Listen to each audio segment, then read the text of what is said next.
All right. Hello, everybody. Welcome. Today, what I'm going to do is I'm going to start with, I'm actually going to start with number 45 and Out of the Stillness. But in order to really understand the contemplation of number 45 and Out of the Stillness, I'm going to have to read both 44 and 45 out of the 7 Steps to Awakening. So if you're, if you have the books and you like reading along, we're going to start with 7 Steps to Awakening 44 and 45, and then we'll go to Out of the Stillness. George, let me know if I talk too loud, okay? I'm just joking because he's downstairs below me. All right, so number 44 then, this is a quote from Sri Sadhu Om, who was a devotee of Ramana Maharshi. Number 44. Whatever doubt may arise, whatever doubt may rise, not arise, whatever doubt may rise, it cannot rise without the rising of you, the first to have risen. Who raised it? Therefore, the primal doubt, namely that of not knowing who you are, is the root of all doubts. And the reason I needed to read this quote is because the next quote refers to the primal doubt, but it doesn't tell you what the primal doubt is. This quote is the one that tells you what the primal doubt is. And the primal doubt is not knowing yourself or thinking you do not know yourself, right? So now that we've read that, we can move on to 45. Until this primal doubt is cleared, replying to your other doubts will be just like cutting the leaves off the branches of a tree, because they will sprout again and again. But if the root is cut, they will not sprout again. So again, until this primal doubt, the doubt about who you are, until this primal doubt is cleared, replying to your other doubts will be just like cutting the leaves off the branches of a tree, because they will sprout again and again. But if the root is cut, they will not sprout again. So this is what's written in Out of the Stillness at number 45. What do I doubt? All world-based doubts are a projection of the one fundamental doubt, the I do not know myself thought. And that's, of course, a capital S self if you aren't reading along. I do not know my true self. All world-based doubts are a projection of the one fundamental doubt, the I do not know myself thought. Let all doubt be seen as the projection of this one doubt. Realize that without this one imaginary doubt, no other doubt could arise. So it's kind of interesting because this starts off with a question about what do I doubt? And so it might be fun if we just contemplate, and maybe if you think of something, you can type it into the chat. I have the chat open. We can kind of just contemplate, doesn't have to be spiritual, world-based, what do I doubt? For example, I doubt the government has my best interests at heart, right? I doubt that the truth is true, right? And anything else. So why don't y'all just contemplate for a moment some things that you doubt. Maybe I doubt my spouse is telling me the truth. Right. And of course, don't type in anything you don't want to share, because this will be on YouTube and I'll read them out loud. But, just some doubts. Think of some things that you doubt. I doubt that my doctor really knows what's wrong with me.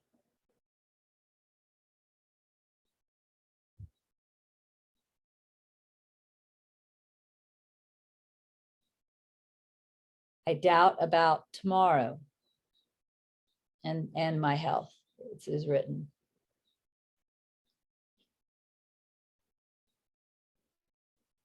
I doubt that people tell me the truth. Oh, here's one. I doubt that I can awaken in this lifetime.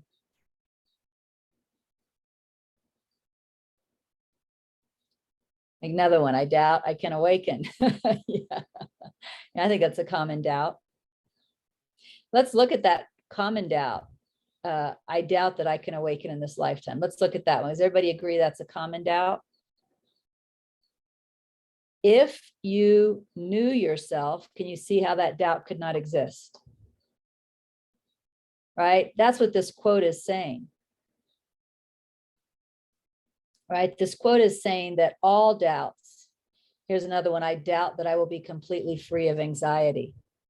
This is saying that all doubts are a projection of the fundamental doubt. And what it's also saying, oh, here's another one, I doubt I can break certain habits. And keep them coming if you want to. I think this is great because, you know, it's good to have in our eyes what we're talking about here, because this is saying that all doubts are a projection of the fundamental doubt. And that if we knew our true self, if we let go of that doubt, the doubt, I don't know myself, if we let go of that doubt, which is the only thing blocking our ability to know our true self, if we let go of that doubt, then all of the other doubts would naturally fall away because it's the root of the doubt tree. I doubt myself, the strength of my conviction. I doubt that I can maintain a state of awareness. And what this quote is also saying is it's a waste of time to go after one of these doubts. Like I doubt that I am I. Yeah. So let's pick this doubt. I doubt that I will be awake in this lifetime. I doubt that I will awaken in this lifetime. Instead of focusing on trying to eradicate that doubt, I doubt that I will awaken in this lifetime, and maybe somehow trying to build the confidence that I can awaken in this lifetime. It's saying that even if I do eradicate that doubt, because the doubt root still exists, another doubt will just grow in its place.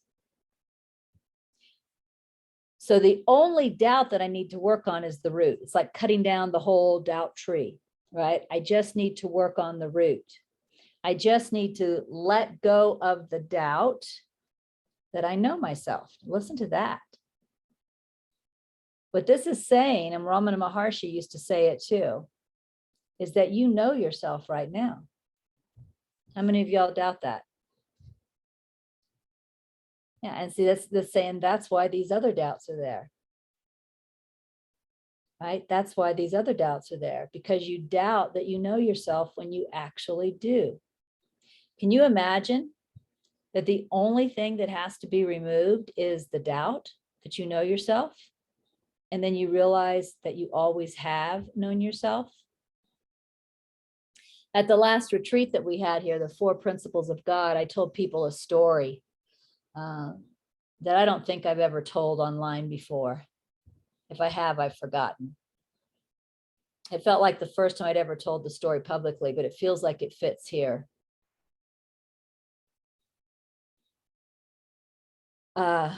Right around April 1, 2020, which is when I retired, not retired because I'm still working, when I stepped back from being president minister of Awakening Together, and I turned president minister over to Jacqueline. I also felt guided to take a course. It's called the Finder's Course. And this was there's a long version and a short version of their course. I took the long version, the 4-month course. And I was really excited because I had the time to do something like that. In fact, I remember being very excited to be a student because it felt like I had always been in the teacher role. I was always the one writing the courses, delivering the courses, and now I was going to get to take a course. So I was pretty excited about that, stepping back from president minister and taking a course. But what happened in this particular course was, they look at what awakeness looks like. And not what I call true awakeness, because true awakeness is what I call awakening to the first principle of God. But, let's say awakening to the second principle of God, or awakening to true perception, or if you know the course, awakening to the real world, right? So not full-fledged awakening, but that mediary awakening. So what happened was we were looking at what the awakening experience looks like. You could call it what the symptoms are of having awakened to true perception. And as I was looking at these, it's like there was a checklist. And as I would go down the checklist with my own experience, it was kind of check, check, check, check, check. And what was funny in my mind is that my mind kept searching for a way to hold on to that doubt. It kept searching for a way to deny the awakening to true perception.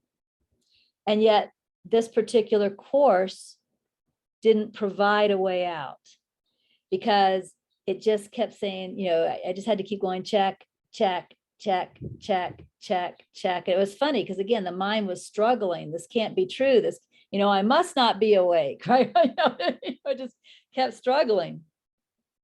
And at some point, that just kind of broke. Like there was no way out. There was no excuse. So what fell away there? Doubt. That's the only thing that was in the way. Do you see that? And do you also see how, and I promise you, what I did, you all are doing. And I did it all the way up until this course broke it in me. What was happening prior to the doubt falling away is I was clinging to it. I was fighting for it, within my own mind. And in fact, even then, as I've been going through this course, the mind was still looking. It was like looking for evidence. Let's read that chapter again. Let's find evidence that this isn't true. Evidence that there hasn't been an awakening to the level of true perception. So that's what this is saying. This is saying that you actually do know yourself, but you're clinging to doubt. You're clinging to, there's no way I'm awake. There's no way I know myself. There's got to be something to gain, something to realize that I haven't gained, I haven't realized. Now, I will also tell you from my own experience that this isn't an intellectual exercise. It's not, I don't think that you can just walk away from this teaching, for example, and say, okay, well, then I'm just going to quit doubting it. Because the doubt, I think, is subconscious. Right? So you can't just say, okay, I'll quit then. What happened for me is it got broken through that course. That's what the guidance in that course was all about, right? And by taking the course and slammed against the evidence over and over and over again, it broke. And I don't know what will break the doubt in you, but being aware that you are actively doubting is important. Can you catch yourself actively doubting? Why don't you play that game? Can you catch yourself actively doubting? And if you do catch yourself actively doubting, can in that moment you stop it? So for example, let's just take, I doubt I'll awaken in this lifetime, which is clearly a projection of the fundamental doubt, right? So let's say you find yourself telling somebody in a conversation, oh, I don't think I can awaken in this lifetime. And then you go, whoa, that's me actively doubting. Can I take that back? Can I say, actually, maybe I just don't know. I don't know is more open than I don't think I can. Do you agree? Right? So can you catch yourself actively doubting, and in a way that feels honest for you? To me, it always has to feel honest. You can't lie to yourself, but in a way that feels honest to you, can you take the active doubt back so that you aren't at least adding to the subconscious doubt? Right? So again, out of the stillness says, what do I doubt? And we listed some doubts. That's good. Oh, and somebody says, what about abiding as self as a means to eradicate doubt? Yes, I think this is one of the reasons you practice awareness, watching awareness, and things like that, so that you're constantly looking at yourself and becoming more and more aware that is what I am. You see the mind in front of you, so you aren't the mind. But if you're anything like me, you can sit there in awareness, watching awareness.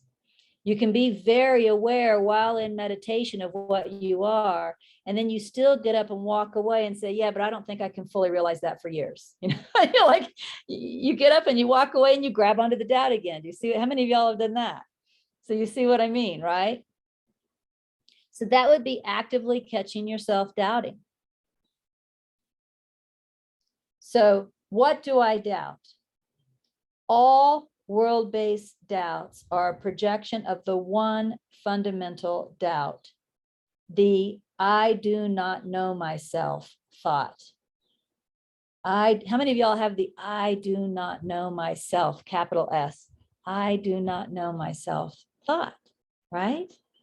That's what this is saying. We're carrying this around in us. All world-based doubts are a projection of the one fundamental doubt, the I do not know myself thought. Let all doubt be seen as the projection of this one doubt. Realize that without this one imaginary doubt, no other doubt could arise.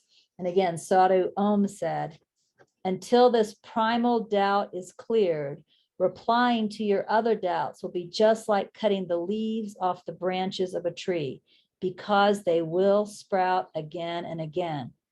But if the root is cut, they will not sprout again, which means, take your hatchet and start hatching at the root, right? By the way, Shauna, the river looks gorgeous. Thank you very much. Shauna did some work out there. It's so beautiful. Mom and I just walked out, not even thinking about it, walked out on the porch, saw the river and went, oh, like it's just so beautiful. So thank you. She was out there taking care of some weeds this morning. It's beautiful. But take that weed eater, take that weed eater against the primal doubt is what this is saying, right? Catch yourself reconfirming that doubt. That's when you take the weed eater, you take the axe to it and take it back. You can at least step into, actually, I don't know that, right? That's honest, isn't it? Actually, I don't know that I won't awaken in this lifetime. So that's what quote 45 is all about. I think it's pretty important, which of course is why I circled it. Before I move on to the next thing that is circled and out of the stillness, does anybody have anything they would like to say about this primal doubt and taking a weed eater to it? Let's see, it looks like I think I saw Melissa first, and then we'll go to George. So Melissa, go ahead. Okay, hi, and thank you. Hi. And thank you, everybody. Okay, so what if I don't think I have that doubt, but it doesn't mean I can live that way? Say that again. So stupid. What if I don't think I don't necessarily have that doubt? Like I have faith that there is a self in there. Oh, but here's the doubt. Do you think you know it now? Okay, I think I get it. Thanks, Regina. Yeah. That's it's really talking about now. Like, are you thinking someday I'll realize it? What this is saying is you actually know it now. And the only thing blocking you from realizing you know it now is this statement, I don't know it. But I think my ego's playing a different trick, but I think it's the same crap. It's just confusing me. And I think it's like, I know that there's a self and everything's perfect, but it doesn't take away the fear that arises, if that makes sense to you. Like, I do believe in all of this without a doubt, interestingly. Yeah. But it doesn't mean I in the moment that I can feel comfortable no matter what comes my way. Well, let me ask you this question. Do you feel any anxiety right now? Oh yeah. Okay, good. I mean, not good, but good. Then we can play with it. Yeah. We can play with it. It's not imaginary. So right now, why don't you just, I don't want you to reveal any details, any personal details you don't want to reveal, especially on YouTube. Remember, we're going to be on YouTube. Thanks for reminding me. Yeah, of course. But can you just tell me like the feeling of the anxiety? Like, how does that feel to you?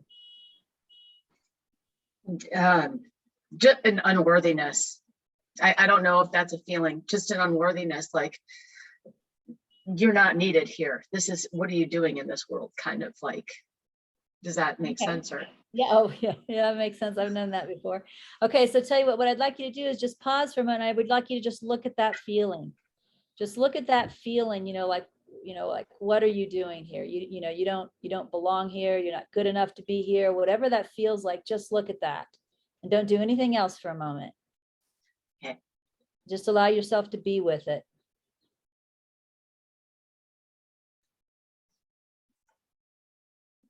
the first Now, thing I want I'm bringing it up in my memory. That's okay. I'm bringing it up in my memory because I don't actually have it anymore.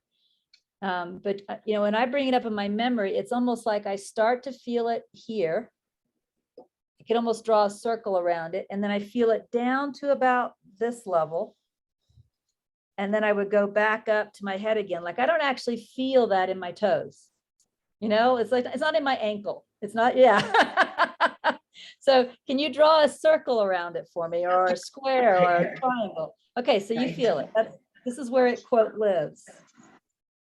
Okay. What in you is able to see the edges of that? Don't think, look. When you are able to draw a circle around this sense of unworthiness, I mean, whatever it is in you that's able to see that, you can feel the unworthiness on the inside. You can find the edges, and you can also tell that the unworthiness isn't on the outside of that, right? Yeah. So you're bigger than the unworthiness. What is that? What is that you? Something else. See, that's what you want to focus on. That's the self. And if you go ahead when you feel unworthy or you feel anxious or whatever comes up, fear, pause, look for it. Like you said, you could start by checking, is it in my ankle? No, it's not in my ankle. Then where is it, right? And find it. Okay, here's where it is. Wherever it is, here's where it is. Notice you can feel that on the inside, whether it's fear, guilt, unworthiness, whatever. You can feel that on the inside. You can identify the edges of it, and you can also feel the outside where it isn't. So what are you? That is so awesomely helpful. Oh my God. First time I ever understood the edges and I am bigger or something is bigger. Very first time. Thank you. Good. Thank you. I'm glad. So, but keep doing it. Don't stop. All right. Just keep playing. At least in my case, I had to play these games multiple times, not once or twice. Right. So and then something kicks. Okay. I'm just going to say thanks for the playbook. Sorry. Okay. Bye. Oh, you're welcome. You're welcome. George, do you still have something to say? Yes. There's a big difference between believing something and knowing something. I don't know, excuse me, that I will awaken in this lifetime, but I believe I will.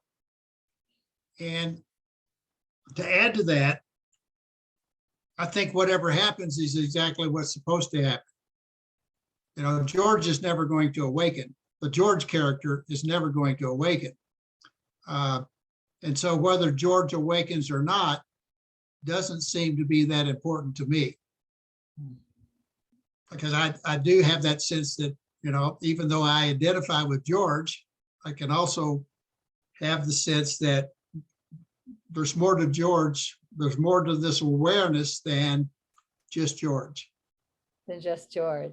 Yeah. And that's my experience as well, that the person becomes more and more and more of a character. You know, more and more and more of a character. Not that the person disappears. It's just less and less and less what I am. It's something here kind of in front of me that I could see. So somebody asked, was that self-inquiry that I practiced with Melissa? Yes, that was a type of self-inquiry that I practiced with Melissa. And somebody asked, do we get to the root by questioning the little doubts? What Sadhu Om is saying is no. Sadhu Om is saying, even if you get to clarity about one doubt, that's like a leaf on a tree, and you might be tearing that leaf off the tree, but another one's just going to grow back in its place. So keep going after the doubt. I do not know myself. That's the quote we're looking at. And Lena. Hello, Regina. Hello, Hi. everyone. I just wanted to clarify. You mean knowing yourself? We need to learn ourselves. I cannot say that I know myself. I'm on the way to know myself, and it's going like you suggested from Leo, superconductor, right? Okay. Yeah. Well, first of all, let me address the first thing you said. You said, I cannot say I know myself. I am on the way to knowing myself. Well, the strict interpretation of this teaching would be, wait a minute, I just put knowing myself in the future. Mhm. That's a projection of the primal doubt. Although I don't feel like I have the experience of knowing myself, I'm going to take that back. Maybe I do know myself now and I just haven't realized it yet. Okay. You know, anything you can do that feels honest to take it back is probably taking a bite out of the subconscious doubt, Yes. right? Rather than, because what we do is we unknowingly continue to reinforce it. Mhm. Now, I am not one of the fake it until you make it kind of people. I think that, you know, again, when it snaps, when that subconscious doubt gets taken care of and it just snaps, that's going to happen. And there's no sense in pretending otherwise. But we don't have to continue reinforcing the faults. Do you see the Mhm. difference? Yeah, absolutely. You know, so instead we want to kind of allow it to shrink rather than fattening it up again. Perfect. Yeah. And then what did you say about Leo's superconductor process? This is exactly how to work on everything, on the root. Yes, that is one way to absolutely work on. I mean, it's one of the processes. It's like, for those of you who don't know Leo Gura and his superconductor process, which is in his video, I think it's called How to Deal with Strong Emotions. Emotions, yeah. And his website is actualized.org. But so if you go to YouTube and search for actualized.org, how to deal with strong emotions, even if that's not the exact name, I think it's close enough, it will bring it up. And he teaches something called the superconductor process, which is really the same as my rest, accept, and trust process, right? But as you know, when you're feeling really strong emotions, that is often not the time to question them. You know, if I'm just overcome with fear, sometimes the ego is going so wild, there's no way I can sit down and rationally question my fear. So the teaching is to practice rest, accept, and trust. Rest the mind, accept the emotions, trust this is healing, or go watch Leo's video on the superconductor process. I recommend it. And that allows the emotion to come up without you reinforcing it with additional believing. So yes, that is a, Fantastic. pardon? It's fantastic. I absolutely love it. I will share very quickly. Yesterday, I had a strong situation. We accepted, my daughter and I, some result from very serious thing, and it didn't come. But I felt good. So I felt frustrated and, of course, doubt for the future. So I did superconductor before night for like half an hour, and unbelievably unknown, first time in my life, peace come to me. Okay. Oh, really? Well, I even kind of didn't believe. So I went to bed and sleep like a baby. However, at 2 a.m., I woke up with the same thoughts, and unfortunately, I couldn't sleep. And I noticed that during the night, I cannot manage. I'm easily using superconductor for anything because I don't have strong fear. I don't have strong frustration. I'm fairly happy girl, and for me it's fun to use superconductor, but during the night it's I cannot manage. Oh, well, you know, yes, I understand what you're saying. There are two things that I found helpful to me during the night to continue to practice, in my case, rest, accept, and trust. One possibility was to sit up rather than lay down. The other possibility was to lay down but move into the fetal position. When I moved into the fetal position or when I sat up, I could practice it. There was something about laying down just, you know, in the regular sleep position where it just sounded like, like you say, the mind just kept going, and the emotion. But when I would go into the fetal position, somehow I was able to embrace a restfulness that I wasn't able straight out. Or when I would sit up, maybe because sitting up is more like meditative. Yeah. So just try experimenting with that. Try changing your position in some way in the middle of the night and see if you can find a bodily position that will allow you to practice the superconductor better. Yes, thank you, very helpful. You're welcome. Now, I thought I had saw another hand. It went down. Does that mean we're good?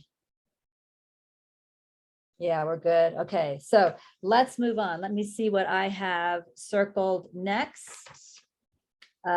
Number 52.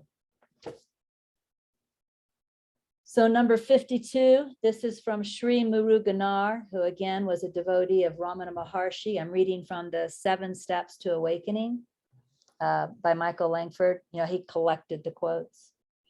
So here's what Muruganar said. The true self shines through its very nature as a beautiful radiance within the heart, as all thought subsides. Realizing that the power of thought could never truly grasp it, you should abandon all such conceptualization. I'll read Muruganar again, quote 52. The true self shines through its very nature as a beautiful radiance within the heart, as all thought subsides. Realizing that the power of thought could never truly grasp it, you should abandon all such conceptualization. So now I'll read number 52 from Out of the Stillness. I know the difference between what I am and what I am not. When all thinking is released and the heart shines as the true self, I am fully known and recognized without a shadow of doubt. When thinking acts as me, even if it is believed, it contains an element of doubt or uncertainty. Do not act based on thoughts or emotions of an imposter self. Wait patiently for the inner confirmation of I, true I, heart I, and be that. So my experience around the time when this was written, which probably was, you know, around January of 2012. My experience at that time, and for those of you who don't know, starting in January of 2012, I took what I called a year of increased silence, which means that while my daughter was at school all day, I practically did nothing but sit in contemplation. I think I probably had to walk the dog maybe. So that's why I say practically. But, before that, I had been doing all kinds of stuff. That year, I let go, let go, let go. And my job was contemplating the 7 steps to awakening. And so what would happen when I would sit in contemplation for, 5 hours straight is there was this knowing of myself that would just arise through that practice. It was undeniable. In fact, there's a line in NTI which says something about being like a man who looks in the mirror and knows himself and then walks away and forgets what he saw. And that was kind of my experience. Like I would sit there in this, hours and hours of contemplation, and the clarity was so clear, it was undeniable. I knew who I was. There was no doubt I was not the character Regina, right?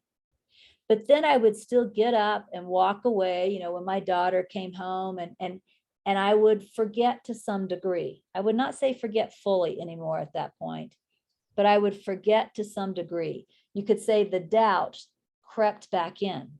The I don't know who I am crept back in. The I won't awaken in this lifetime. I'm not awake yet. I don't know myself fully. There must be more to know than what I'm realizing. You guys know all these sentences, right? It crept back in.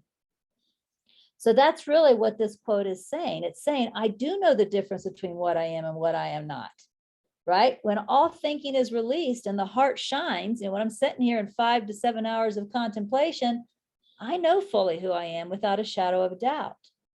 But then when thinking acts as me, it contains an element of doubt or uncertainty. The doubts return with the thinking. And so here I'm kind of telling myself to start taking a bite out of the doubt by taking a bite out of the thinking, by not acting based on the thinking, acting based on the heart. This is what I'm telling myself. Start, if you keep acting based on the thinking, you're going to keep reconfirming the thinking, which automatically reconfirms the doubt because the doubt is built into the thinking. You see that? So it isn't just sentences like, I don't think I'll awaken in this lifetime that I have to watch.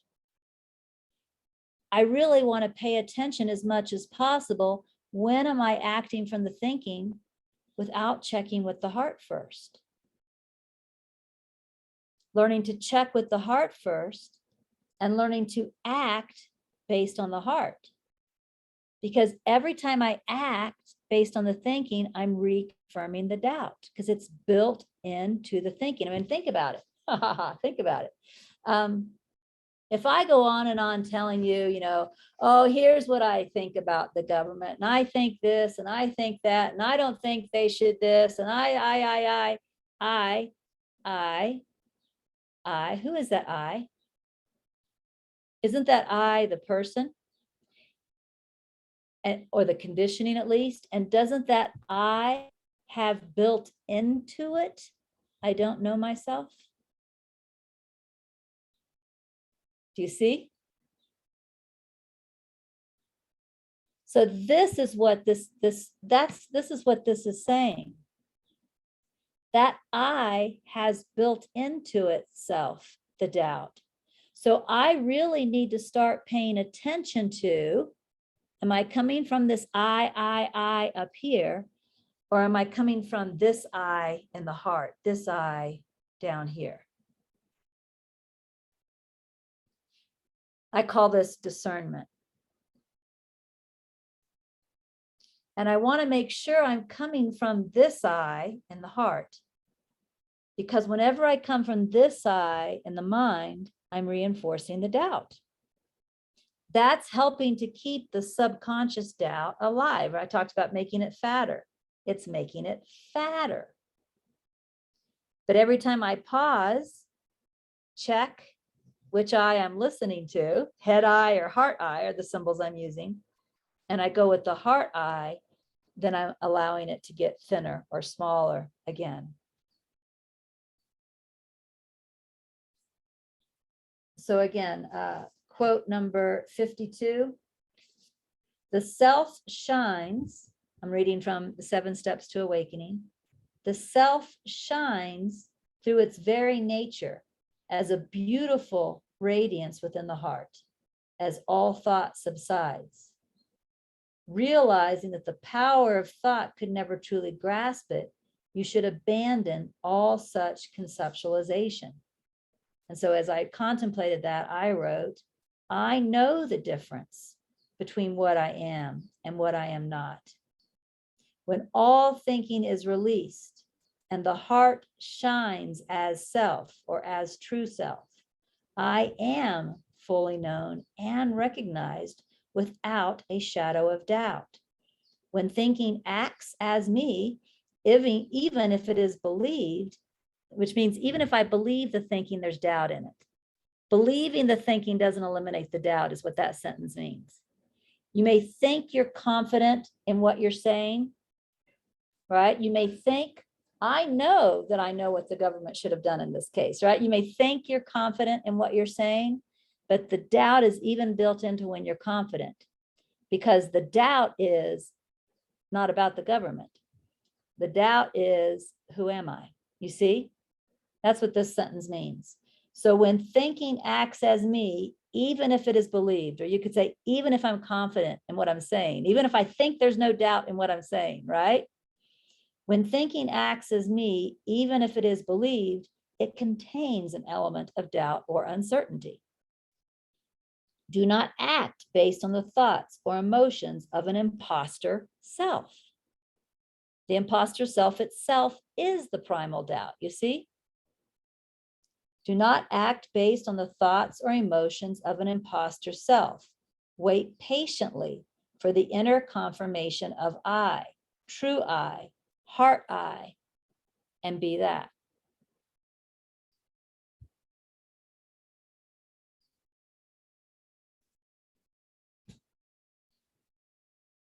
So are there any comments on that particular quote before we move on?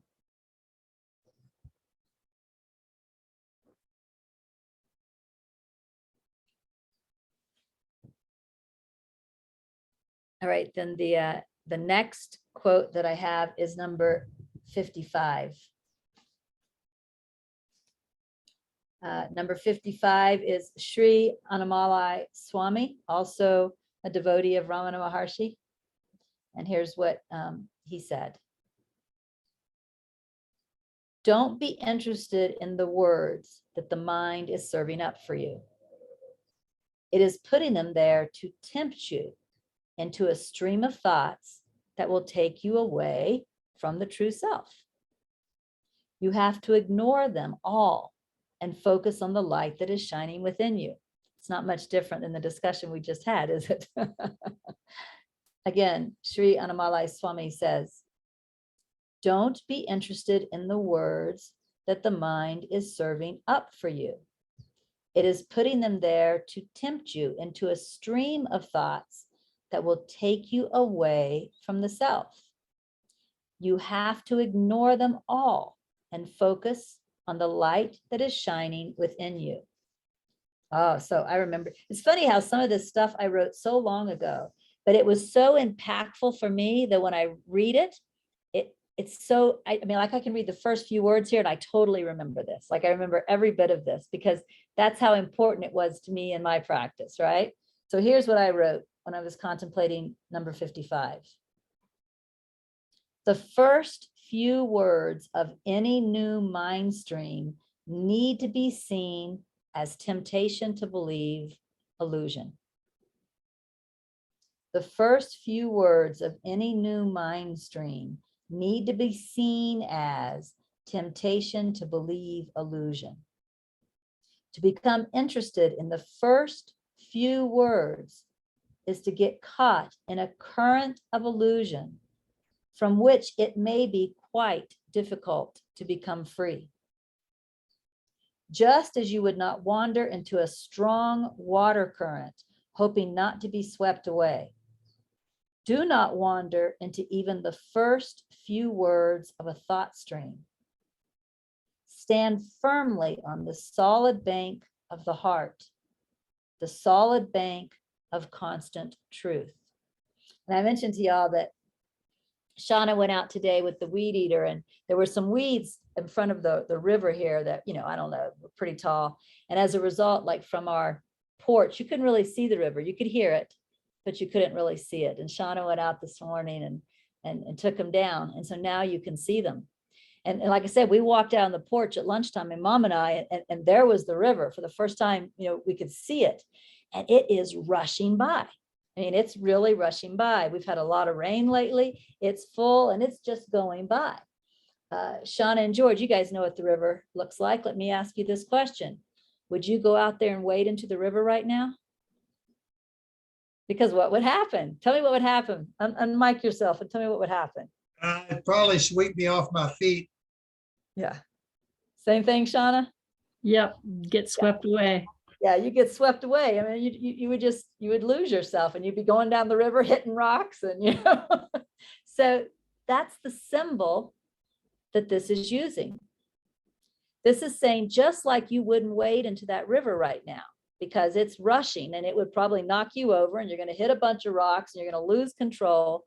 You want to see the first few words of a new, and this really is referring to story-like thought stream, in that same way. You don't want to wade into it. If you wade into it, you're likely going to get knocked off your feet and you're going to be swept away. It's a wonderful symbol, isn't it? So what you want to look for is when the mind starts kicking up a story. And you want to start seeing that as a rushing river. And you want to realize that if you step into that story with interest and belief, you're going to get swept away. Buddha talked about being swept away by the present.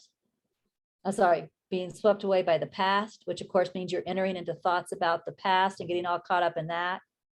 He talked about being swept away by the future, which means you're entering into thoughts about the future and getting all swept up about that. But then he also talked about being swept away in the present. And I remember when I first read that, how do you get swept away in the present? Same answer. You're just thinking. It's thinking rather than being. You're thinking about, oh, I don't really like doing this. I wish I didn't have to weed whack these weeds. I don't know why, right? You're being swept away in the present. You're in the same thought stream, right?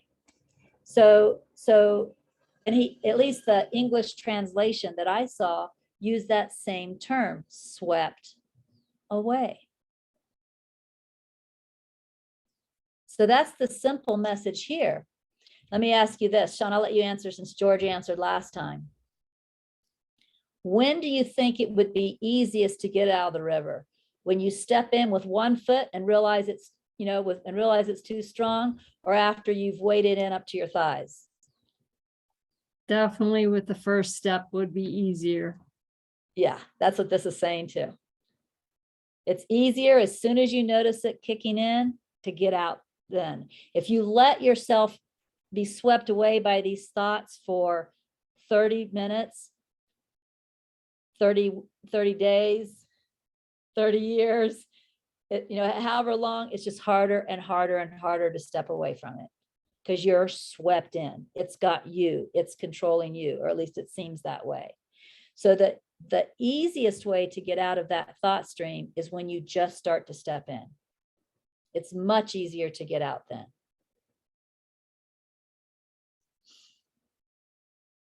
So again, Sri Annamalai Swami says, don't be interested in the words that the mind is serving up for you. Can you hear that? Don't be interested in the words that the mind is serving up for you. It is putting them there to tempt you into a stream of thoughts that will take you away from the true self. You have to ignore them all and focus on the light that is shining within you. And my guess is, and this is a guess, so write it down as a guess. My guess is he's primarily referring to meditation here, right? We know this experience in meditation. You're sitting here with your eyes closed and the thoughts come, he's saying, you got to see those as a temptation. Don't let your attention go into those thoughts. Put your attention back on awareness.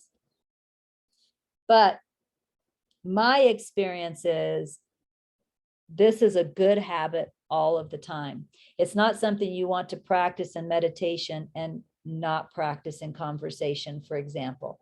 It's something you want to practice to the best of your ability all of the time, right? Not getting swept away by thoughts. So again, don't be interested in the words that the mind is serving up for you. It is putting them there to tempt you into a stream of thoughts that will take you away from the self.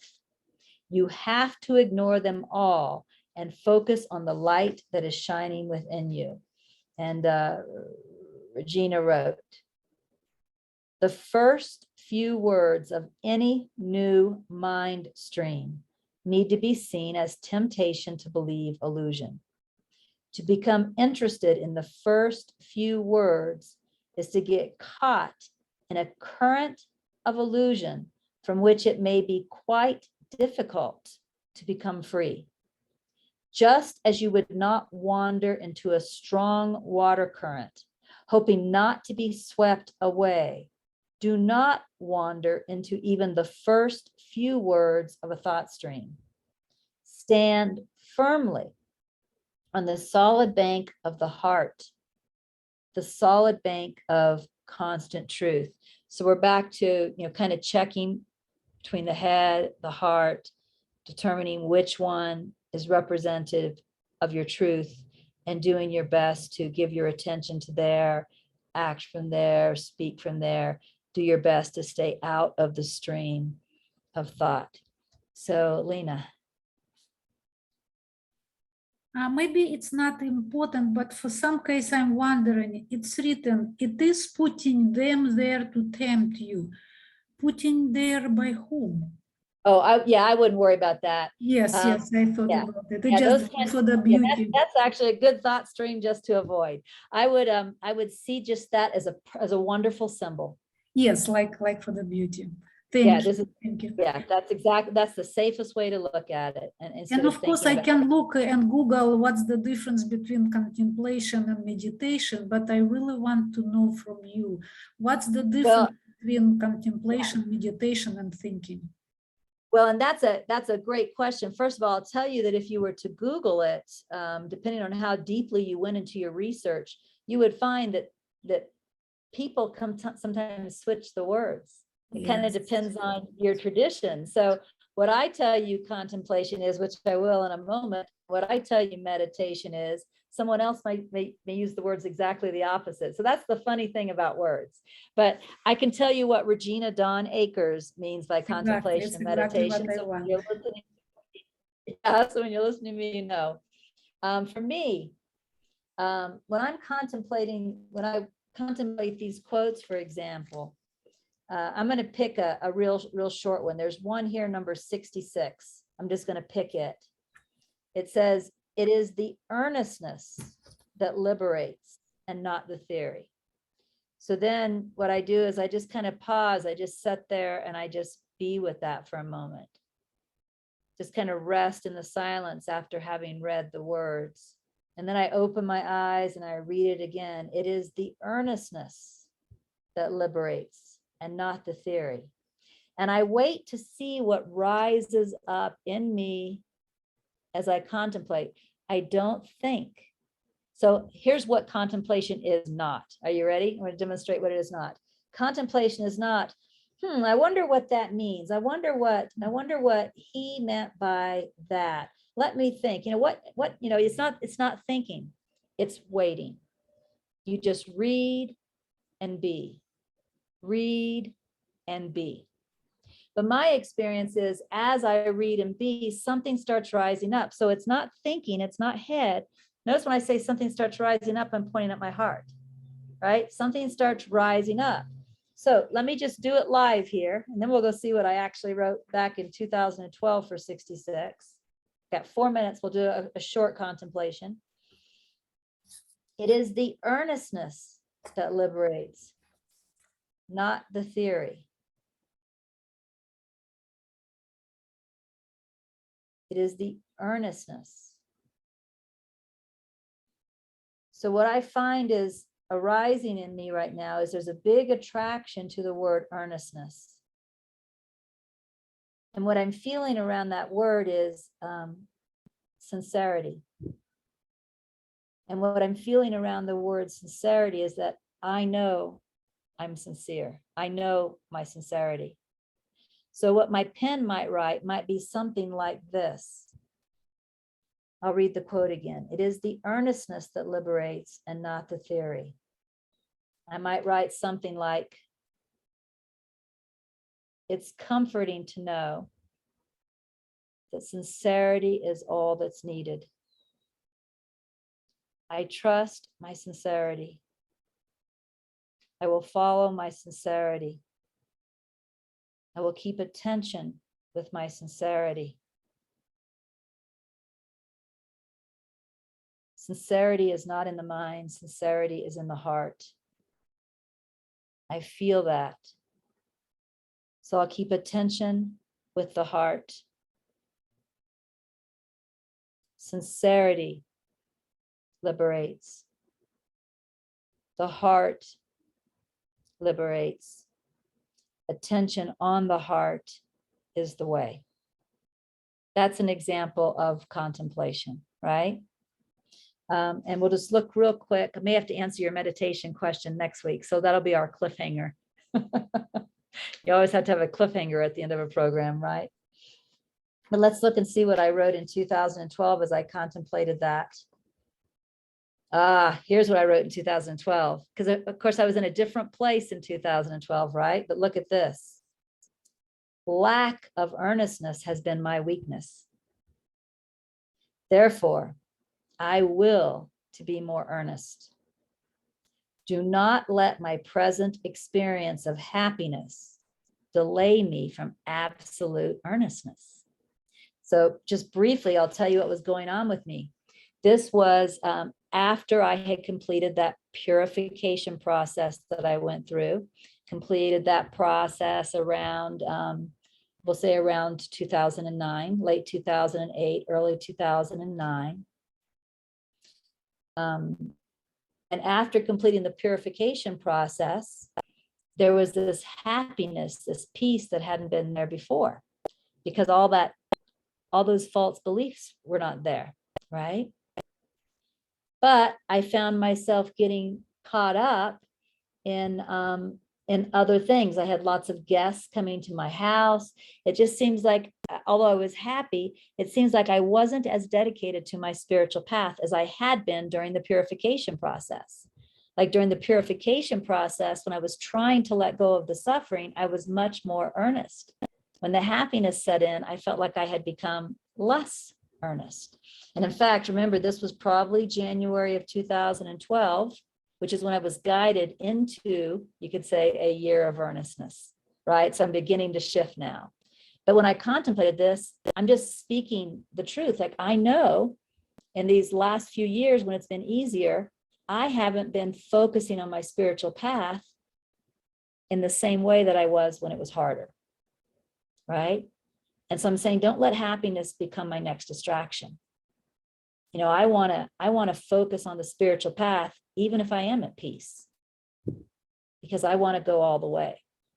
So notice it's the same quote, but the way that I looked at it was different from one year to another year. That's important too, because when you contemplate, I got to hurry up. When you contemplate, you're looking for what you need now. You're not looking for the right answer about what this guy meant when he said that. You're looking for what you need now to move you further along the spiritual path. And I have to go because Sign is probably hungry or something. It's her break. So I'm going to stop and then I'll make a note that next week we'll answer the question, what is meditation, and then continue. Okay? Bye.